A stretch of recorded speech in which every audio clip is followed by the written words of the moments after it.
ठीक है। तो वन ऑफ द ईजीएस्ट सारे चैप्टर्स ਜਿਹੜੇ ਨੇ ਉਹ ਆਪਾਂ ਨੇ ਸਟਾਰਟ ਕੀਤੇ ਨੇ। So this is the chapter that we are going to start today is a dual nature of radiation and matter. Electromagnetic wave ਆਪਾਂ ਖਤਮ ਕਰ ਚੁੱਕੇ ਹਾਂ। ਕਿਹੜੇ ਕਿਹੜੇ ਚੈਪਟਰ ਆਪਣੇ ਹੋ ਚੁੱਕੇ ਮੈਂ ਤੁਹਾਨੂੰ ਇੱਕ ਵਾਰ ਇੱਥੇ ਲਿਖੂੰਗਾ। ਦੇਖੋ ਸਭ ਤੋਂ ਪਹਿਲਾਂ ਆਪਾਂ ਨੀਚੋਂ ਦੀ ਸਟਾਰਟ ਕੀਤਾ ਤਾਂ ਸੈਮੀ ਕੰਡਕਟਰ ਆਪਣੇ ਕੋਲੇ ਆਇਆ। ठीक है, वी हैव डन इट।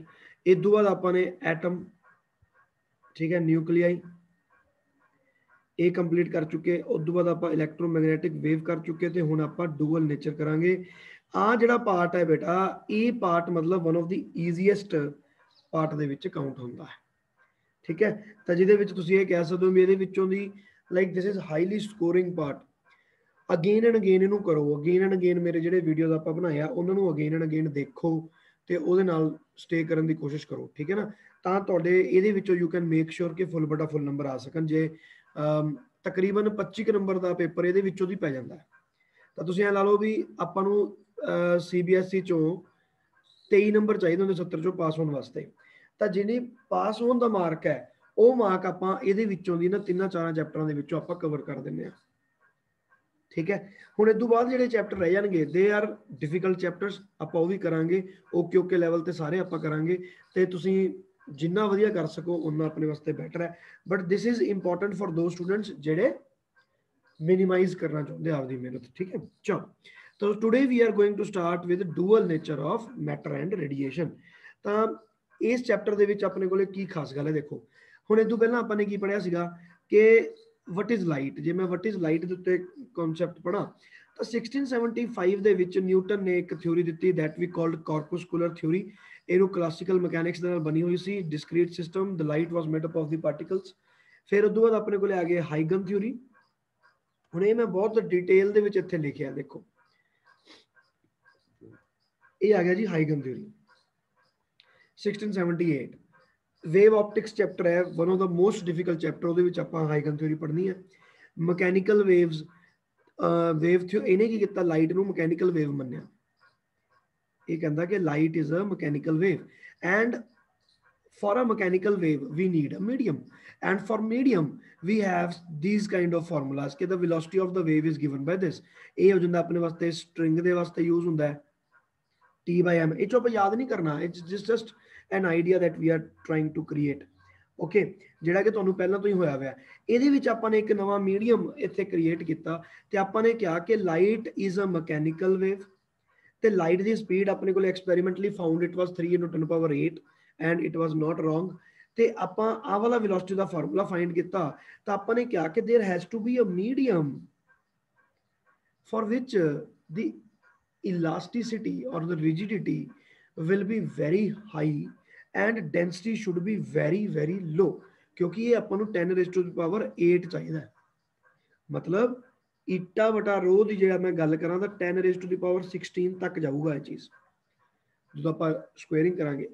तो ईटा के रो की तुसीं सोच के देखो कि डेंसिटी तो ये कितनियां चीज़ां होनियां चाहिए ने। मतलब अपने कोले viscosity should be very high, elasticity should be very high and the density of the medium should be very low। इस तरह का ਆਪਾਂ ਨੂੰ ਇੱਕ ਮੀਡੀਅਮ ਚਾਹੀਦਾ ਸੀ ਉਸ ਥਿਊਰੀ ਨੂੰ ਪ੍ਰੂਫ ਕਰਨ ਵਾਸਤੇ, ਹਾਈਗਨ ਦੀ ਆ ਵਾਲੀ ਥਿਊਰੀ ਨੂੰ ਪ੍ਰੂਫ ਕਰਨ ਵਾਸਤੇ। then what Huygens said, ਹਾਈਗਨ ਕਹਿੰਦਾ ਕਿ I believe there is a fluid which is known as etheric fluid। etheric fluid ਇਹਨੂੰ ਕਹਿੰਦੇ ਈਥਰ। बेटा ये सिर्फ ना मैं बैकग्राउंड दस रहा, ये एक भी क्वेश्चन नहीं तो आना पेपर च। ठीक है, बी वेरी क्लीयर। मैं सिर्फ तुहानूं बैकग्राउंड दस रहा।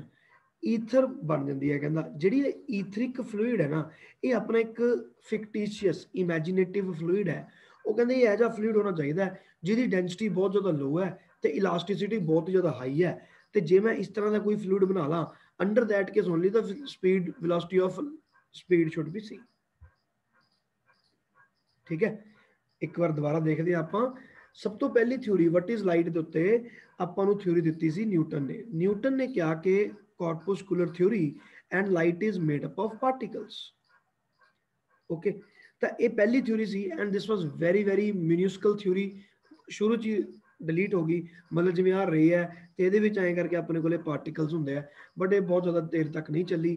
1678 के हाइगन ने आपकी theory the wave theory which is very popular. it is valid even today. The only difference is that he thought that the light is a mechanical wave, but later it was proved that it is a electromagnetic wave. ਉਹ ਆਪਾਂ ਹੁਣੇ ਕਰ ਹੀ ਚੁੱਕੇ ਤਾਂ light ਨੂੰ ਬਾਅਦ ਚੋਂ electromagnetic wave proof ਕਰ ਦਿੱਤਾ ਮੈਕਸਵੈਲ ਨੇ। ਹੁਣ ਇਹਦੇ ਬਾਰੇ ਤਾਂ ਆਪਾਂ ਪੜ੍ਹ ਹੀ ਚੁੱਕੇ ਹਾਂ ਇਲੈਕਟ੍ਰੋਮੈਗਨੈਟਿਕ ਵੇਵ ਚੈਪਟਰ। ਹੁਣ ਦੇਖੋ ਜਦੋਂ ਹਾਈਗਨ ਨੇ ਥਿਊਰੀ ਦਿੱਤੀ, ਹਾਈਗਨ ਦੀ ਗਲਤੀ ਕੀ, ਹਾਈਗਨ ਨੇ ਇੱਕ ਮੀਡੀਅਮ ਸੋਚਿਆ, ਉਹਨੇ ਸੋਚਿਆ ਕਿ ਆਹ ਵਾਲੇ ਮੀਡੀਅਮ ਨੂੰ ਢੂੰਡਣਾ ਸ਼ੁਰੂ ਕਰੋ, ਬਟ ਇਹ ਮੀਡੀਅਮ ਨਹੀਂ ਮਿਲ ਸਕਿਆ। There was no such medium. But ਜਿਹੜੀ ਇਹਨਾਂ ਦੀ ਵੇਵ ਥਿਊਰੀ ਸੀ ਉਸ ਦੇ ਬੇਸਿਸ ਤੇ ਫਿਰ ਵੀ ਇਹਨਾਂ ਨੇ ਬਹੁਤ ਸਾਰੀਆਂ ਚੀਜ਼ਾਂ ਨੂੰ ਪ੍ਰੂਫ ਕਰਤਾ, ਜਿਵੇਂ ਕਿ interference, polarization, diffraction, all these three phenomena they were proved very very positively with the help of wave theory, and this proved यार एडमिट कितना था है इनू, and this proved कि जो लाइट है लाइट इज अ वेव। इस गल तो ये प्रूफ होता है कि लाइट इज अ वेव। अपने को तीनों है ये आप वेव ऑप्टिक्स च पढ़ते हैं बेटा। आप पूरे का पूरा चैप्टर जो है अपना ये है wave optics, one of the most dreaded chapters in 12th standard. शायद आप भी बिल्कुल एंड ते करांगे, उन्होंने हुणे नहीं पंगा लेंदे बिकॉज बहुत ज़्यादा डिफिकल्ट है, ठीक है ना आ चीज़।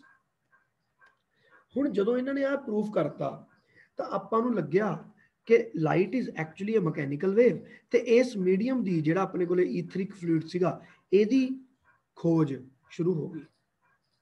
But we were not able to find any such kind of a medium. आपां नूं इस मीडियम की कोई आपां नूं चीज़ नहीं पता लगी। 1678 ਦੇ ਵਿੱਚ वेव थ्योरी आई सी। तुसीं ये देख लो कि 1862 तकरीबन 200 साल अपने टप गए।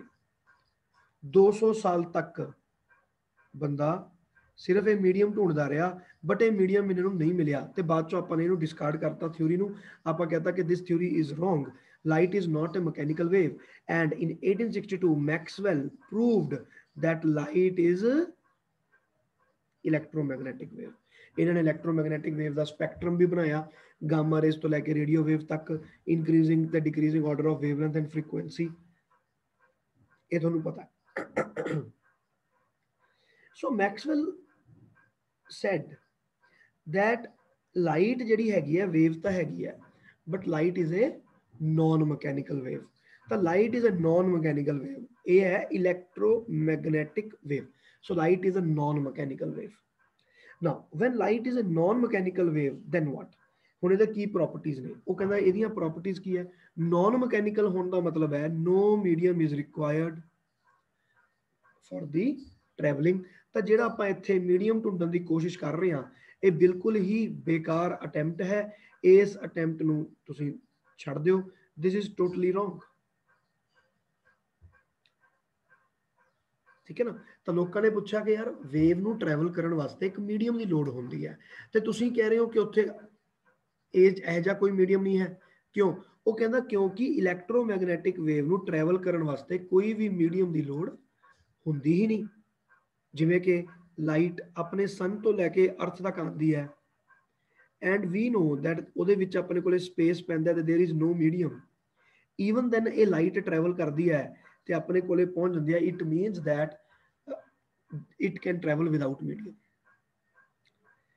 ਦੂਜੀ ਚੀਜ਼ ਸਪੀਡ ਆਫ ਲਾਈਟ ਜਿਹੜੀ ਹੈ ਉਹ ਇਹਨਾਂ ਨੇ ਫਿਰ ਆਪਦੀ ਮੈਥਮੈਟਿਕਲੀ ਪ੍ਰੂਫ ਕਰਤੀ। ਇਦੋਂ ਪਹਿਲਾਂ ਤਾਂ ਆਪਣੇ ਕੋਲੇ ਜਿਹੜਾ ਇਹ ਸਿਰਫ ਐਕਸਪੈਰੀਮੈਂਟਲ ਡਾਟਾ ਸੀਗਾ ਕਿ what is the speed of light, but ਹੁਣ ਆਪਣੇ ਕੋਲੇ ਇਹ ਮੈਥਮੈਟਿਕਲ ਵੇਰੀਏਸ਼ਨ ਬਣ ਗਿਆ ਕਿ speed of light is given ਬਾय, ਜੇ ਤੁਹਾਨੂੰ ਯਾਦ ਹੈ c is equal to square 1 by root of mu naught epsilon naught, where mu naught is the permeability, epsilon naught is permittivity। ਤੁਹਾਨੂੰ ਪਤਾ ਹੀ ਹੈ, ਤੇ ਇਹ ਆਪਾਂ ਨੇ ਪ੍ਰੂਫ ਕਰਤਾ ਬਈ। ਹੁਣ 1962 ਮੈਕਸਵੈਲ ਦੀ ਹੋ ਗਈ ਬੱਲੇ ਬੱਲੇ, ਤੇ ਬਾਕੀ ਸਭ ਥੱਲੇ ਥੱਲੇ। ਮੈਕਸਵੈਲ ਬਿਲਕੁਲ ਥਿਊਰੀ ਇੱਕਦਮ A1 ਥਿਊਰੀ ਬਣ ਗਈ। ਤਾਂ ਆਪਾਂ ਸਟਾਰਟ ਕਿੱਥੋਂ ਕੀਤੇ ਸੀ? ਆਪਾਂ ਸਟਾਰਟ ਕੀਤੇ ਕਿ ਲਾਈਟ ਕੀ ਚੀਜ਼ ਹੁੰਦੀ ਹੈ, what is light, and here we said that light is made up of particle। ਹਾਈਗਨ ਨੇ ਕਿਹਾ ਕਿ no, light is made up of wave, light is a wave and it is a mechanical wave। but ਆਪਾਂ ਨੇ ਇੱਥੇ ਵੀ ਇਹਨੂੰ ਮਨਾ ਕਰਤਾ। ਫਿਰ ਆਪਾਂ ਕਿਹਾ ਕਿ ਨਹੀਂ light is a wave but light is electromagnetic wave। ਹੁਣ ਆਪਣੀ ਥਿਊਰੀ ਇੱਥੋਂ ਤੱਕ ਪਹੁੰਚ ਚੁੱਕੀ। ਹੁਣ ਇਸ ਵਾਲੇ ਸੀਜ਼ਨ ਦੇ ਵਿੱਚ, ਇਹ ਵਾਲੇ ਰੀਜਨ ਦੇ ਵਿੱਚ ਜੇ ਮੈਂ ਕਰਾਂ ਗੱਲ 1875 ਦੀ ਗੱਲ ਕਰਾਂ ਜੇ, ਉੱਥੇ ਜੇ ਕੋਈ ਸਾਇੰਟਿਸਟ ਸੀ ਤਾਂ ਉਹਦੇ ਵਾਸਤੇ ਲਾਈਟ ਵਾਜ਼ ਇਲੈਕਟ੍ਰੋਮੈਗਨੈਟਿਕ ਵੇਵ।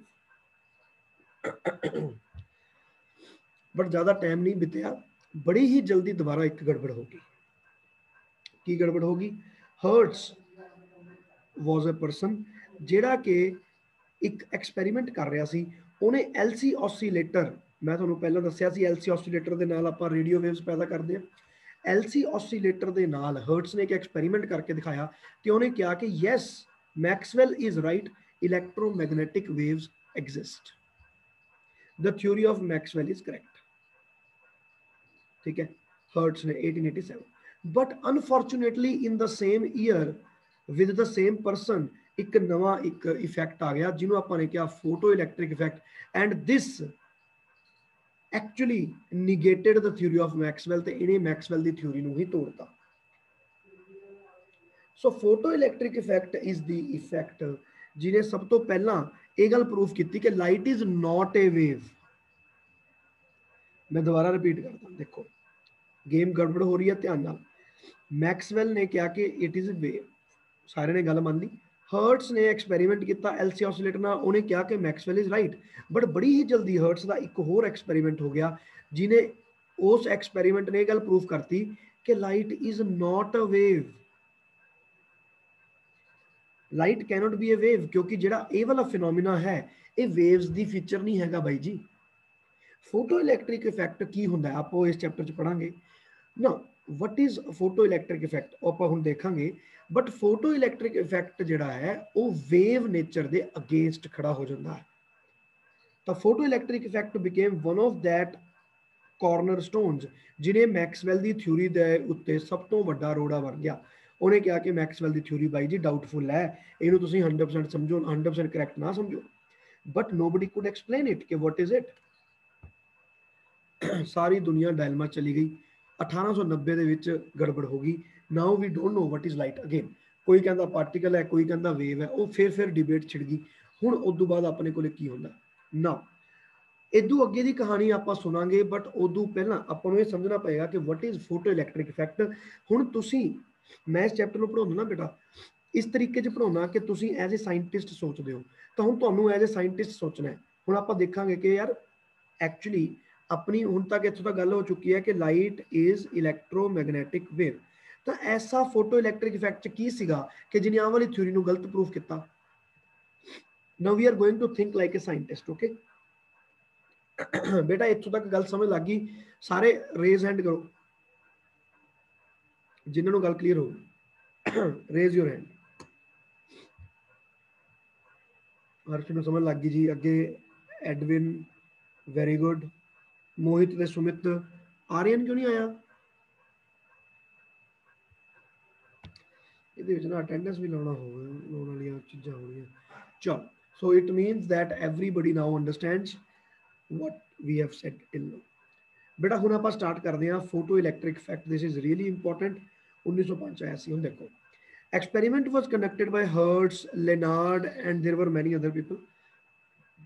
ਹੁਣ ਇਹਨਾਂ ਨੇ ਕੀ ਕੀਤਾ, ਪਹਿਲਾਂ ਆਪਾਂ ਇਹਨੂੰ ਡਰਾ ਕਰਾਂਗੇ ਵੀ ਇਹ ਹੈ ਕੀ ਚੀਜ਼। ਦੇਖੋ, ਆਪਾਂ ਨੇ ਇੱਕ ਕੈਥੋਡ ਟਿਊਬ ਬਣਾ ਲਈ, ਕੈਥੋਡ ਰੇ ਟਿਊਬ।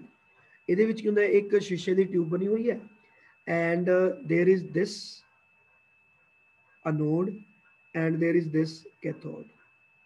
ਠੀਕ ਹੈ, ਤੇ ਇਹਦੇ ਉੱਤੇ ਇੱਕ ਲਾਈਟ ਪਾਈ ਗਈ। ਇੱਥੋਂ ਦੀ ਇਹ ਇਹਦੀ ਵਿੰਡੋ ਹੈ, ਇਹਨੂੰ ਕਹਿੰਦੇ ਵਿੰਡੋ। ਤੇ ਇਸ ਵਿੰਡੋ ਦੇ ਵਿੱਚੋਂ ਦੀ ਇੱਕ ਲਾਈਟ ਜਿਹੜੀ ਹੈਗੀ ਹੈ ਉਹ ਇਹਦੇ ਉੱਤੇ ਪਾਈ ਗਈ। ਤੋ ਦੀ ਰੇ which they used was X-ray। we can use any electromagnetic wave। Okay, ਕੁਝ ਵੀ ਯੂਜ਼ ਕਰ ਸਕਦੇ ਹੋ, ਡਿਪੈਂਡ ਕਰਦਾ ਹੈ। ਬਟ ਇਹਨਾਂ ਨੇ ਐਕਸਰੇ ਯੂਜ਼ ਕੀਤਾ। ਐਕਚੁਅਲੀ ਨਾ ਫ੍ਰੀਕੁਐਂਸੀ ਦੀ ਇੱਕ ਲਿਮਿਟ ਹੁੰਦੀ ਹੈ ਵੀ ਤੁਹਾਨੂੰ ਮਿਨੀਮਮ ਆਹ ਵਾਲੀ ਫ੍ਰੀਕੁਐਂਸੀ ਦਾ ਯੂਜ਼ ਕਰਨੀ ਪਊਗੀ। ਉਹਨਾਂ ਨੇ ਐਕਸਰੇ ਯੂਜ਼ ਕੀਤੀ ਤਾਂ ਐਕਸਰੇ ਦੀ ਫ੍ਰੀਕੁਐਂਸੀ ਇੰਨੀ ਕੁ ਜ਼ਿਆਦਾ ਹੈਗੀ ਕਿ photo electric effect can be observed for almost every metal. ਤਾਂ ਜਿਹਦੇ ਕਰਕੇ ਉਹਨਾਂ ਨੇ ਐਕਸਰੇ ਯੂਜ਼ ਕੀਤੀ ਸਟਾਰਟਿੰਗ 'ਚ। ਤੇ ਐਕਸਰੇ ਯੂਜ਼ ਕਰਕੇ ਇੱਥੇ ਕੰਡੀਸ਼ਨ ਹਟ ਗਈ ਵੀ ਕਿਹੜਾ ਮੈਟਲ ਯੂਜ਼ ਕੀਤਾ। ਕੋਈ ਮਰਜ਼ੀ ਕਰ ਲਓ, ਜ਼ਿੰਕ ਕਰਨਾ ਜ਼ਿੰਕ ਕਰ ਲਓ, ਕੋਈ ਮਰਜ਼ੀ ਲੈ ਲਓ, ਆਪਦੀ ਮਰਜ਼ੀ ਦਾ ਇਹਨਾਂ ਨੇ ਮੈਟਲ ਲਿੱਤਾ। ਤੇ ਉਦੋਂ ਬਾਅਦ ਜਦੋਂ ਇਹਨਾਂ ਨੇ ਪਾਇਆ ਨਾ, ਦੇ ਫਾਊਂਡ ਦੈਟ ਦੇयर ਵਾਜ਼ ਨੋ ਸੱਚ ਬੈਟਰੀ ਹੈ। ਇਹਨਾਂ ਨੇ ਬੈਟਰੀ ਨਹੀਂ ਕਨੈਕਟ ਕੀਤੀ। ਇਹਨਾਂ ਨੇ ਪਾਇਆ ਕਿ ਇਹਦੇ ਵਿੱਚੋਂ ਦੀ ਕਰੰਟ ਫਲੋ ਹੋ ਰਿਹਾ ਹੈ। ਤੇ ਮੇਰੇ ਕੋਲੇ ਐਂਪੀਅਰ ਮੀਟਰ ਤੇ ਇੱਕ ਰੀਡਿੰਗ ਆ ਰਹੀ ਹੈ ਕਰੰਟ ਦੀ। ਇਹਦਾ ਮਤਲਬ ਹੈ ਕਿ ਕੁਝ ਇਲੈਕਟ੍ਰੋਨਸ ਇੱਥੇ ਆ ਰਹੇ ਨੇ ਤੇ ਉਹ ਇਲੈਕਟ੍ਰੋਨਸ ਐਂ ਕਰਕੇ ਫਲੋ ਕਰ ਰਹੇ ਨੇ, ਮਤਲਬ some electrons are flowing like ਦਿਸ।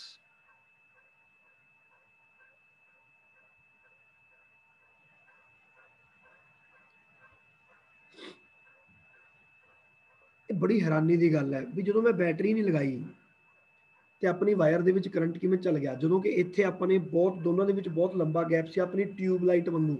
ਤੁਸੀਂ ਟਿਊਬਲਾਈਟ ਇਮੇਜਿਨ ਕਰਨੀ ਹੈ ਬੇਟਾ, ਟਿਊਬਲਾਈਟ ਦਾ ਬਿਲਕੁਲ ਸੇਮ ਪੈਟਰਨ ਹੁੰਦਾ। ਟਿਊਬਲਾਈਟ ਤੁਸੀਂ ਕਦੇ ਟਿਊਬਲਾਈਟ ਤੋੜ ਕੇ ਦੇਖੀ ਹੋਣੀ ਆ, ਉਹਦੇ ਵਿੱਚ ਕੁਝ ਵੀ ਨਹੀਂ ਨਿਕਲਦਾ, ਉਹਦੇ ਵਿੱਚ ਹੈ ਹੀ ਨਹੀਂ ਕੁਝ, ਸਿਰਫ ਇੱਕ ਇੱਥੇ ਪਲੇਟ ਲੱਗੀ ਹੁੰਦੀ ਹੈ, ਇੱਥੇ ਪਲੇਟ ਲੱਗੀ ਹੁੰਦੀ ਹੈ, ਉਹਦੇ ਵਿੱਚੋਂ ਦੀ ਐਂ ਕਰਕੇ ਇਲੈਕਟ੍ਰੋਨਸ ਫਲੋ ਕਰਦੇ ਆ, ਆਪਾਂ ਨੂੰ ਲਾਈਟ ਦਿੰਦੇ ਜਾਂਦੇ ਆ, ਬਸ ਹੈ ਹੀ ਕੁਝ ਨਹੀਂ। ਹੁਣ ਉਹ ਐਂ ਕਰਕੇ ਆਪਣੇ ਕੋਲੇ ਬ੍ਰੋਕਨ ਸੀਗਾ, ਐਂ ਲੱਗੀ ਹੋਈ ਹੈ। ਹੁਣ ਇਹਦੇ ਵਿੱਚੋਂ ਦੀ ਕੀ ਹੋਇਆ ਆਪਣੇ ਕੋਲ, ਹੁਣ ਆ ਇਲੈਕਟ੍ਰੋਨ ਇੱਥੋਂ ਦੀ ਫਲੋ ਕਰਨ ਲੱਗ ਗਏ। ਨਾਓ there is a big problem ਕਿ ਯਾਰ ਇਹ ਕਰੰਟ ਤਾਂ ਆਪਣੇ ਕੋਲੇ ਫਲੋ ਕਰ ਰਿਹਾ ਹੈ, ਚਲੋ ਠੀਕ ਹੈ ਆਪਾਂ ਕਹਤਾ current is not equal to zero. ਪਹਿਲੀ ਗੱਲ ਤਾਂ ਯਾਰ ਇਹਦਾ ਮਤਲਬ ਇਹ ਹੈ ਕਿ ਇੱਥੋਂ ਦੀ ਮੈंने ਲਾਈਟ ਪਾਈ ਤੇ ਇੱਥੋਂ ਦੇ ਇਲੈਕਟ੍ਰੋਨ ਨਿਕਲੇ, ਇਹ ਪੋਜ਼ਿਟਿਵ ਹੋ ਗਿਆ ਕਿਉਂਕਿ ਇਲੈਕਟ੍ਰੋਨ ਨਿਕਲੇ, ਇਹ ਨੈਗੇਟਿਵ ਹੋ ਜਾਊਗਾ। ਇਹ ਇੱਥੋਂ ਦੀ ਆਏ ਮੂਵ ਕਰਦੇ, ਸੌਰੀ ਆਹ ਪੋਜ਼ਿਟਿਵ ਜਾਊਗਾ, ਇਹ ਨੈਗੇਟਿਵ, ਉਲਟਾ ਕਰਤਾ ਇਸ ਨੂੰ। ਇਹ ਚਲੋ ਬੈਟਰੀ ਨਾ ਬਾਅਦ ਚੋਂ ਮੈंने ਕਨੈਕਟ ਕੀਤੀ ਹੋਣੀ ਹੈ, ਇਹਦੇ ਚ ਨਾ ਦੇਖੋ, ਠੀਕ ਹੈ ਨਾ। ਇਹ ਅੱਗੇ मैंने ਬਾਅਦ ਚੋਂ ਜਦੋਂ ਨੋਟਸ ਬਣਾਇਆ ਉਹਦੇ ਵਿੱਚ ਗੜਬੜ ਕੀਤੀ ਹੈ, ਇਹਨੂੰ ਆਪਾਂ ਪੋਜ਼ਿਟਿਵ ਲਿਖ ਲਓ, ਇਹਨੂੰ ਮਾਈਨਸ ਲਿਖ ਲਓ। ਇੱਥੋਂ ਦੀ ਇਲੈਕਟ੍ਰੋਨ ਮੂਵ ਕਰਨ ਲੱਗ ਗਏ, ਤਾਂ ਇਹ ਜਿਹੜੇ ਇਲੈਕਟ੍ਰੋਨ ਮੂਵ ਕੀਤੇ, ਪਹਿਲੀ ਗੱਲ ਤਾਂ ਕੀਤੇ ਕਿਉਂ, ਉਹ ਕਹਿੰਦੇ ਕਿ ਜਦੋਂ मैंने ਆ ਲਾਈਟ ਬੰਦ ਕਰਤੀ ਉਦੋਂ ਇੱਥੇ ਕਰੰਟ ਵੀ ਆਪਣੇ ਕੋਲੇ ਜ਼ੀਰੋ ਹੋ ਗਿਆ। ਇਹਦਾ ਮਤਲਬ ਕਰੰਟ ਵਿਲ ਫਲੋ, ਜੇ ਆ ਵਾਲੀ ਲਾਈਟ ਇਹਦੇ ਉੱਤੇ ਪਊਗੀ, ਜਦੋਂ मैंने ਇਹਨੂੰ ਰਿਮੂਵ ਕੀਤਾ ਇਹਦੇ ਉੱਤੇ ਗਈ ਲਾਈਟ ਪਈ ਤਾਂ ਕਰੰਟ ਵਿਲ ਮੂਵ, ਬਟ ਜਦੋਂ ਮੈਂ ਇਹਨੂੰ ਲਾਈਟ ਨੂੰ ਆਫ ਕਰਤਾ ਤਾਂ there is no current, light zero current zero. ਪਹਿਲੀ ਆਬਜ਼ਰਵੇਸ਼ਨ। ਫਿਰ ਆਪਾਂ ਇਹ ਕੀਤਾ, ਆਪਾਂ ਨੇ ਇੰਟੈਂਸਿਟੀ ਇਨਕਰੀਜ਼ ਕੀਤੀ। ਇੰਟੈਂਸਿਟੀ ਦਾ ਕੀ ਮਤਲਬ ਹੈ ਕਿ ਜ਼ਿਆਦਾ એનર્ਜੀ मैंने ਉਹਦੇ ਵਿੱਚ ਪਾਈ। ਹੁਣ ਦੇਖੋ ਇਲੈਕਟ੍ਰੋਮੈਗਨੈਟਿਕ ਵੇਵਸ ਆਪਾਂ ਪੜਿਆ ਸੀ, ਉਹਦੇ ਵਿੱਚ ਆਪਾਂ ਇੰਟੈਂਸਿਟੀ ਦਾ ਫਾਰਮੂਲਾ ਡਰਾਈਵ ਕੀਤਾ ਹੈ, ਦਿਸ ਵਾਸ ਦੀ ਫਾਰਮੂਲਾ ਫॉर ਦੀ ਇੰਟੈਂਸਿਟੀ, ਤੇ ਆਪਾਂ ਨੇ ਆਹ ਵਾਲਾ ਇੰਟੈਂਸਿਟੀ ਦਾ ਫਾਰਮੂਲਾ ਯੂਜ਼ ਕੀਤਾ। ਆਪਾਂ ਨੇ ਕਿਹਾ ਕਿ ਇੰਟੈਂਸਿਟੀ ਨੂੰ ਇਨਕਰੀਜ਼ ਕਰ ਦਿੱਤਾ ਜਾਵੇ, ਤਾਂ photo current was found to be directly proportional to the intensity. ਇਹਨਾਂ ਨੇ ਕਿਹਾ ਕਿ ਯਾਰ ਮੈਂ ਜਿਵੇਂ ਜਿਵੇਂ ਇੰਟੈਂਸਿਟੀ ਇਨਕਰੀਜ਼ ਕਰ ਰਿਹਾ ਉਵੇਂ ਉਵੇਂ ਹੀ ਇਸ ਦਾ ਕਰੰਟ ਵੀ ਇਨਕਰੀਜ਼ ਹੁੰਦਾ ਹੈ, ਜਿਵੇਂ ਜਿਵੇਂ ਇੰਟੈਂਸਿਟੀ ਇਨਕਰੀਜ਼ ਹੁੰਦੀ ਹੈ ਕਰੰਟ ਇਨਕਰੀਜ਼ ਹੁੰਦਾ ਹੈ।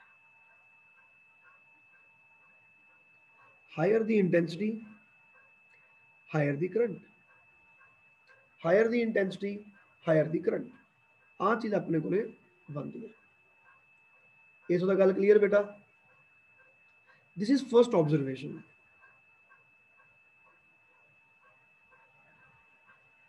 ਕਿ ਜੀ ਇੰਟੈਂਸਿਟੀ ਇਨਕਰੀਜ਼ ਕਰਨ ਨਾਲ ਮੇਰੇ ਕੋਲੇ ਕਰੰਟ ਇਨਕਰੀਜ਼ ਹੁੰਦਾ ਹੈ, ਠੀਕ ਹੈ। ਹੁਣ ਤੁਸੀਂ ਸੋਚ ਕੇ ਦੇਖੋ ਕਿਵੇਂ, ਕਿ ਲਾਈਟ ਪੈ ਰਹੀ ਹੋਊਗੀ, ਧੁੱਪ ਵੇਵਸ ਹੈ, ਤਾਂ ਵੇਵ ਉਹਦੇ ਉੱਤੇ ਪੈ ਰਹੀ ਹੋਊਗੀ ਇਲੈਕਟ੍ਰੋਨ ਉੱਤੇ, ਇਲੈਕਟ੍ਰੋਨ એનર્ਜੀ ਨੂੰ ਐਬਜ਼ੌਰਬ ਕਰ ਰਿਹਾ ਹੋਊਗਾ, ਤਾਂ ਜੇ ਆਪਾਂ ਨੇ ਉਹਦੀ ਇੰਟੈਂਸਿਟੀ ਵਧਾਈ ਮਤਲਬ ਲੇਜ਼ਰ ਲਾਈਟ ਬਣਾਤੀ, ਮਤਲਬ ਕਿੱਥੇ ਤਾਂ 0 ਵਾਟ ਦਾ ਮਤਲਬ ਰੈੱਡ ਕਲਰ ਦਾ, ਤੇ ਕਿੱਥੇ ਰੈੱਡ ਕਲਰ ਦੀ laser, there is a difference between these two ना। आह फर्क है इंटेंसिटी का, ये भी रैड है ये भी रैड है, बट यदी इंटेंसिटी बहुत ज़्यादा हाई है। हुण आपां ने हाई इंटेंसिटी की आपां इहदे लाइट पाई, आपां देखिया करंट वध गया। Next observation, photo current versus voltage.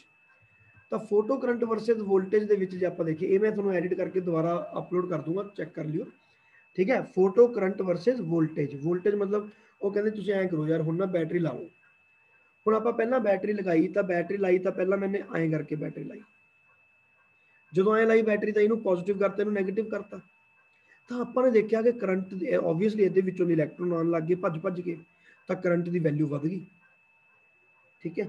ਤਾਂ ਆਪਣੇ ਕੋਲੇ ਆਪਸ਼ਨਸ ਇਹ ਆਈਆਂ ਕਿ ਜਦੋਂ ਮੈਂ ਇਹਦੇ ਵਿੱਚ ਮੈਂ ਇੱਥੇ ਸ਼ੋ ਕਰੂੰਗਾ, ਦੇਖੋ ਗ੍ਰਾਫ ਕਿਵੇਂ ਦਾ ਬਣਿਆ, ਗ੍ਰਾਫ ਐਂ ਬਣਿਆ ਐਂ ਕਰਕੇ।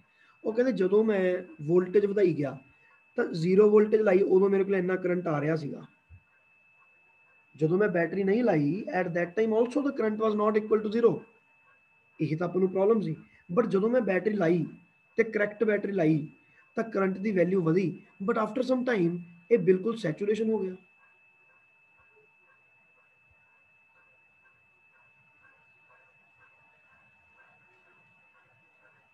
After some time, it became 100% saturation. Oh, shit.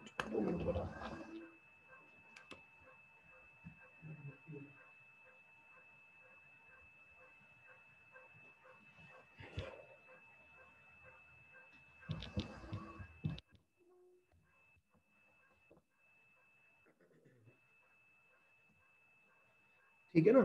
तो ਆਪਾਂ ਨੇ ਕੀ ਕੀਤਾ, ਸੈਚੂਰੇਸ਼ਨ ਕਰੰਟ ਆ ਗਿਆ। ਇਹਦਾ ਮਤਲਬ ਇਹ ਹੋਇਆ ਕਿ ਜਦੋਂ ਤੁਸੀਂ ਬੈਟਰੀ ਇਨਕਰੀਜ਼ ਕੀਤੀ, ਮੰਨ ਲਓ 0 ਸੀ, ਇੱਥੇ ਤੁਹਾਡੀ ਬੈਟਰੀ 5 ਵੋਲਟ, ਇੱਥੇ 10 ਵੋਲਟ, ਇੱਥੇ 15 ਵੋਲਟ ਹੈ। ਜੇ ਤੁਸੀਂ ਹੁਣ 55 ਵੋਲਟ ਲਾ ਲਓਗੇ ਉਹਦਾ ਫਰਕ ਨਹੀਂ ਪੈਂਦਾ, ਤੁਹਾਡਾ ਫਰਕ ਤਾਂ ਸਿਰਫ ਇੰਨੀ ਰੇਂਜ 'ਚ ਹੀ ਪੈਣਾ ਸੀਗਾ। ਇਸ ਤੋਂ ਬਾਅਦ ਇਹ ਕਾਂਸਟੈਂਟ ਹੋ ਗਿਆ, ਜਿੰਨੀ ਮਰਜ਼ੀ ਲਗਾ ਲਓ ਤੁਹਾਡੇ ਕੋਲੇ ਕਰੰਟ ਕਾਂਸਟੈਂਟ ਹੋ ਗਿਆ ਜੀ। ਹੁਣ ਤੁਸੀਂ ਬੈਟਰੀ ਜਿੰਨੀ ਮਰਜ਼ੀ ਲਾਈ ਚਲੋ, ਤੁਹਾਨੂੰ ਕੋਈ ਫਰਕ ਹੀ ਨਹੀਂ ਪੈ ਰਿਹਾ। ਦੂਜੀ ਚੀਜ਼, now first thing is to be noted is saturation current. Now if V is equal to 0, even then the current is not equal to 0. ਇਸ ਪੁਆਇੰਟ ਤੇ ਜਾ ਰਿਹਾ ਕਰੰਟ, ਇਹ ਵੀ ਮੈਂ ਦੇਖ ਚੁੱਕਿਆ, ਸੈਚੂਰੇਸ਼ਨ ਵੀ ਮੈਂ ਦੇਖ ਚੁੱਕਿਆ। ਸਟਾਪਿੰਗ ਪੋਟੈਂਸ਼ੀਅਲ, ਹੁਣ ਸਟਾਪਿੰਗ ਪੋਟੈਂਸ਼ੀਅਲ ਦਾ ਕੀ ਮਤਲਬ ਹੁੰਦਾ ਇਹ ਦੇਖਦੇ ਹਾਂ। ਹੁਣ ਆਪਾਂ ਨੇ ਕੀ ਕੀਤਾ, ਆਪਾਂ ਕਿਹਾ ਚਲੋ ਠੀਕ ਹੈ ਜੀ, ਆਹ ਵਾਲਾ ਗ੍ਰਾਫ ਤਾਂ ਆਪਣੇ ਕੋਲੇ ਬਣ ਗਿਆ, ਇਸ ਤੋਂ ਅੱਗੇ ਵਾਲਾ। ਹੁਣ ਆਪਾਂ ਇਹਦੀ ਬੈਕ ਸਾਈਡ ਤੇ ਚੱਲ ਕੇ ਦੇਖੀਏ, ਜੇ ਮੈਂ ਨੈਗੇਟਿਵ ਵੋਲਟੇਜ ਲਗਾ ਦਿਆਂ, ਮਤਲਬ ਜੇ ਮੈਂ ਬੈਟਰੀ ਉਲਟੀ ਲਾ ਦਈਏ ਤਾਂ ਆਪਣੇ ਕੋਲੇ ਕੀ ਹੋਊਗਾ। ਹੁਣ ਇਹ ਡਾਇਗਰਾਮ ਦੇ ਵਿੱਚ ਪਹਿਲਾਂ ਤੋਂ ਹੀ ਬੈਟਰੀ ਉਲਟੀ ਲੱਗੀ ਹੋਈ ਹੈ ਬੇਟਾ, ਦੇਖੋ ਇੱਥੇ ਨੈਗੇਟਿਵ ਦੇਤਾ ਤੇ ਇੱਥੇ ਪੋਜ਼ਿਟਿਵ ਦੇਤਾ। ਹੁਣ ਇਹ ਇਲੈਕਟ੍ਰੋਨ ਜਦੋਂ ਇੱਧਰ ਨੂੰ ਭੱਜ ਕੇ ਆਉਣ ਦੀ ਕੋਸ਼ਿਸ਼ ਕਰੂਗਾ, ਇਹ ਨੈਗੇਟਿਵ ਇਹਨੂੰ ਰਿਪੈਲ ਕਰੂਗਾ, ਮਤਲਬ ਇਹਨੂੰ ਇੱਕ ਉਲਟੀ ਫੋਰਸ ਲੱਗੇਗੀ। ਇਹਦਾ ਮਤਲਬ ਇਹ ਹੈ ਕਿ ਨਾਓ ਦਾ ਕਰੰਟ ਕੈਨ ਬਿਕਮ 0। ਤਾਂ ਆਪਣੇ ਕੋਲੇ ਇੱਥੇ ਕਰੰਟ ਦੀ ਵੈਲਿਊ 0 ਕਦੋਂ ਆਏਗੀ ਆਪਾਂ ਇਹ ਦੇਖਣਾ।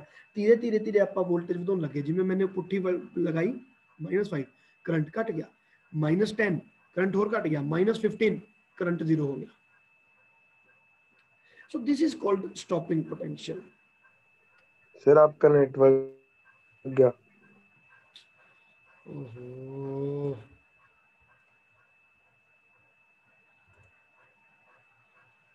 जाना तो नहीं चाहिए बेटा आज, शिट।